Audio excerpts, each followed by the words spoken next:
낯솔 영수님 같은 경우는 본인께서도 내가 이렇게까지 욕먹어야 되지라고 억울하게 생각하고 계시다면 제 영상을 꼭 보셨으면 좋겠다는 생각을 합니다. 자랑하는 게 무슨 죄냐, 이렇게까지 해야 되냐, 너무 불리한 거 아니냐라고 생각할 수 있는데 그럼 그냥 자랑을 안 하면 되잖아요.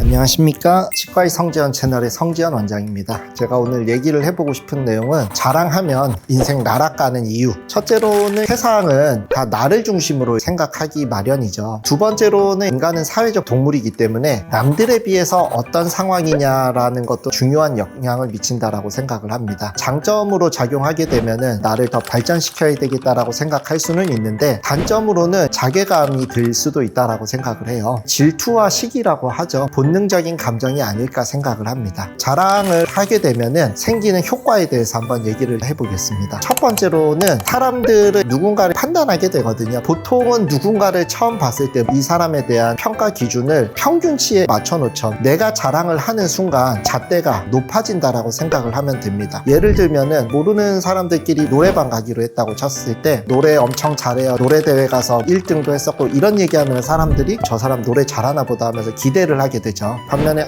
저 노래 잘 못하는데 하면서 겸손하게 하면은 판단 기준을 좀 낮출 겁니다. 전자하고 후자가 비슷한 수준의 노래를 불렀을 때 사람들의 평가는 저 사람 노래 좀 한다더니 겨우 저 정도 하면서 뭐라는 거야? 라고 평가가 박해질 수 있죠. 반면에 겸손을 떨었던 사람은 생각보다 잘하시네요 하면서 더 좋은 평가, 좋은 이미지를 줄 수 있다라는 거죠. 그래서 자랑을 하게 되면 상대적으로 평가 절하를 받게 될 가능성이 높다라는 게 첫 번째 효과인 것 같습니다. 영숙이라는 출연자가 있죠. 여러 가지 면에서 인기가 많으셨는데 주변에서 인기가 사그라들기도 하고 안티가 생기게 되는 계기가 뭐냐면은 너무 본인 자랑을 많이 하시더라고요. 본인 스스로 사기캐라는 표현을 쓰더라고요. 그렇게 하는 순간 여러 가지 부작용이 나타나기 시작했습니다. 남자 출연자 한 명은 거기에서 감정이 식었다라고 얘기를 했어요. 두 번째로 그 얘기를 듣고 있던 남성 출연자 한 명은 네가 그렇게 대단한 사람인 걸 증명할 수 있어? 하면서 잣대를 들이대기 시작했죠. 사람들도 높은 잣대로 그 사람을 평가하면서 안 좋은 얘기가 많이 나오더라고요. 솔직히 그분은 제가 봤을 때는 굳이 그런 말씀을 안 하셔도 충분히 인기도 있고 부러워할 만한 조건을 갖추셨다고 생각이 되어졌는데 괜한 자랑을 못 참아가지고 안 먹어도 될 욕이나 안티를 만든 것 같다라는 생각을 했습니다. 두 번째는 속담에도 있죠. 사촌이 땅을 사면 배가 아프다라고 하잖아요. 괜히 남을 배 아프게 만들면 그만큼 나한테도 안 좋은 급부로 돌아올 수 있다라고 생각을 해서 자랑은 피하는 게 좋겠다라고 생각하고 있고요. 중세나 이럴 때는 전쟁 중인 왕이 승리했습니다 하는 소식을 가지고 오면은 소식꾼한테는 뭐 돈도 주고 음식도 거하게 한 상 차려주고 이러는데 반면에 큰일 났습니다 하면은 소식꾼의 목부터 베고 본다라고 얘기를 들었거든요. 이게 이 사람의 잘못이 아니더라도 느껴지게 하는 감정이 이 사람한테 다시 돌아간다라는 얘기죠. 영수라는 출연자인데 그분께서는 최근에 SNS에서 엔디비아에다가 한 장을 했었어야 됐는데 안 한 게 너무나 아쉽다 그러면서 한 장은 공이 8개다라고 부연 설명까지 하셨거든요. 여러 가지 의미가 있죠. 1억까지는 아니더라도 돈을 넣었다, 조금은 벌었다라는 걸 자랑하고 싶기도 했던 것 같고, 두 번째로는 나는 주식 한 종목에 1억까지도 할 수 있을 정도로 자산이 있다, 이런 얘기를 하고 싶었던 게 아닌가 싶습니다. 돈을 딴 거를 거기다가 얘기한다고 해서 딴 돈이 터지지도 않잖아요. 굳이 그거를 못 참아가지고 그렇게 하셨을까라는 생각도 들고요. 주식에서 돈을 잃은 사람이 봤을 때는 배 아플 수가 있겠죠. 그런 얘기를 해서 그 사람들에게 박탈감을 주는 게 좋지는 않다라고 생각을 합니다. 개인적으로는 돈 자랑이 제일 없어 보이는 것 같아요. 또 하나의 사례가 서울대 맘 스티커인가 그런 게 있더라고요. 대체 어디 붙이고 다닐 건가. 그게 무슨 인권위에까지 신고가 들어가서 판매 중지가 됐다라고 하더라고요. 자랑하는 게 남들은 불편할 수 있다라는 걸 보여주는 사례가 아니었나 생각을 하고 있습니다. 우리가 측은지심이라고 하죠. 나보다 못하는 사람을 도와주고 싶은 마음, 그 마음을 자랑 자랑을 하게 되면 싹 사라지게 만든다라는 거죠. 더 잘 될 수 있는 기회를 놓칠 수 있다라고 생각을 합니다. 잘 나가는 중소기업 사장님들도 기사 딸린 벤츠 타고 출퇴근하다가 협력업체 담당자들 만나고 할 때는 허름한 SUV 하고 가기도 한다는 걸 보면은 나만의 생각은 아니었지 않나. 이런 자랑을 들었을 때 대처를 어떻게 할 것이냐. 첫 번째로는 세상에 공짜는 없다라고 생각을 하거든요. 누군가 돈을 벌었을 때는 그만한 고생이나 역경을 거쳤다라고 생각을 해요. 택배 상하차 하고 투잡 뛰어가지고 돈 번 거 별로 안 부럽잖아요. 근데 코인으로 갑자기 됐다. 그건 부럽잖아요. 무슨 의미냐면은 고생 안 하고 번 돈이 부럽지 고생해가지고 그만한 대가를 치르고 번 돈은 부럽지는 않거든요. 그래서 저는 주식이나 코인도 그만한 대가를 치르고 돈을 벌었다라고 생각하기 때문에 배가 막 아프거나 그러지는 않습니다. 저 나름대로 보호기전을 세운 거죠. 부모님이 부자라서 잘 나간다? 전생에 착한 일을 했겠죠. 저 사람이 정말 돈 쉽게 번 것 같잖아요. 그러면은 너도 하면 되잖아 라고 생각하거든요. 누가 코인으로 큰 돈을 벌었다? 그게 쉬워 보이면 코인에 몰빵해야죠. 근데 안 하잖아요. 원래 인생은 불공평한 거 아니겠습니까? 재산의 불균형만 있는, 외모의 불균형. 나는 이렇게 생겼는데 차은우는 또 저렇게 생겼어.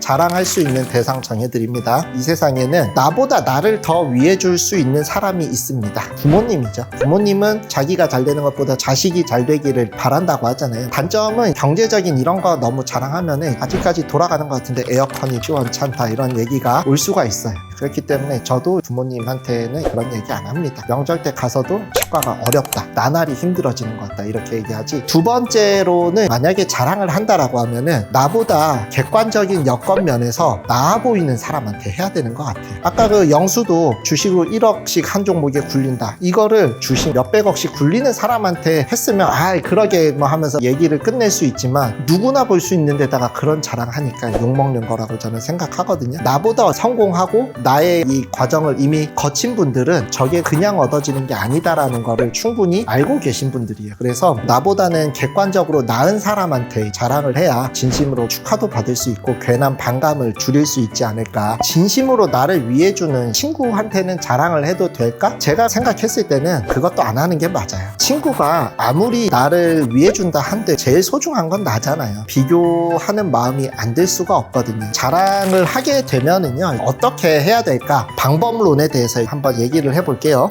더 글로리의 명대사죠. 근로소득세 내는 세계와는 다른 종합소득세 내는 세계가 있다. 세금이 여러 가지 분류가 있잖아요. 근데 자랑세가 있습니다. 잘 됐으면은 말로만 하면은 진심 어린 축하를 받을 자격이 없다고 생각해요. 자랑하면 상대방이 배 아프다 그랬잖아요. 상대방의 배 아픔을 좋은 밥과 술로 완화를 시켜줘야 돼요. 상대방 입장에서는 저 친구가 잘 되니까 나한테도 떡고물이 떨어지는구나. 그러면은 저 친구의 성공을 축하해줄 수 있는 동기부여도 되는 거죠. 진심으로 축하를 받으려면 자랑세를 내야 된다라고 저는 생각을 합니다. 자랑세를 어느 정도 해야 되느냐라고 하면은요, 자랑을 듣는 인당을 기준으로 얘기할게요. 경제적인 이윤을 얻었을 때 0.2% 정도를 저는 자랑세의 세율이라고 생각을 합니다. 큰 돈을 자랑할수록 큰 자랑세를 내야 되는 거고요. 여러 사람한테 자랑을 했다, 그만큼 여러 사람한테 자랑세가 나가야 되는 거죠. 예를 들면은 수천만 원대 이익을 자랑을 하고 싶어. 그러면은 그 자리에 있던 사람한테 5만 원에서 10만 원 정도 식사 대접은 해야 되지 않을까. 한우집에 가서 고기를 굽는다거나 미들급 스시 오마카세 아니면 캐주얼 다이닝 수준까지는 대접하면서 자랑을 해야 되지 않나. 억대 수익을 자랑하겠다 그러면은 크게 써야 됩니다. 억이 작은 돈이 아니기 때문에 자랑세도 크게 내야 되는데 인당 최소 15만 원 이상의 식사 대접이죠. 하이엔드 오마카세 아니면은 흑백 요리사로 부흥하고 있는 파인 다이닝에다가 와인 페어링 이런 거 있으면 같이 해줘야 됩니다. 술이 들어가야 돼요. 왜 그러냐면은 술이 안 들어가면 헤어지고 들어가는 길에 곰 씹으면서 이 사람이 마음이 변할 수가 있어. 술을 먹여서 집으로 귀가해서 잠들 때까지는 알코올의 함량을 유지해줘야 그날 들었던 자랑이 스무스하게 씻겨나갑니다. 그러면은 낯솔 영수님 같은 경우는 자랑세를 얼마를 물어야 욕을 안 먹을 수 있느냐. 일단 단위도 크죠. 그리고 불특정 다수가 볼 수 있는 SNS에다가 했어요. 이거는 자랑세가 엄청납니다. 본인께서도 내가 이렇게까지 욕 먹어야 되지라고 하고 억울하게 생각하고 계시다면은 제 영상을 꼭 보셨으면 좋겠다는 생각을 합니다. 자랑하는 게 무슨 죄냐, 이렇게까지 해야 되냐, 너무 불리한 거 아니냐라고 생각할 수 있는데 그럼 그냥 자랑을 안 하면 되잖아요. 혹시 하시고 싶으신 분들 있으면은 이 영상 그 댓글 창이 대나무 숲이다 생각하고 자랑하세요. 여기에서는 자랑세 안 받고 진심으로 축하드릴 거고, 대신에 남의 댓글 보고 비싸고 그러면 안 돼요. 오늘은 자랑을 하면 나락으로 갈 수 있다라는 주제를 가지고서 영상을 찍어봤고요. 주변에 자랑을 해서 나를 힘들게 하는 사람도 있을 수 있고, 자랑을 하면서 자랑세를 내지 않는 그런 친구들에게는 이 영상을 공유도 해주시면 도움이 될 것 같습니다. 시청해주셔서 감사합니다.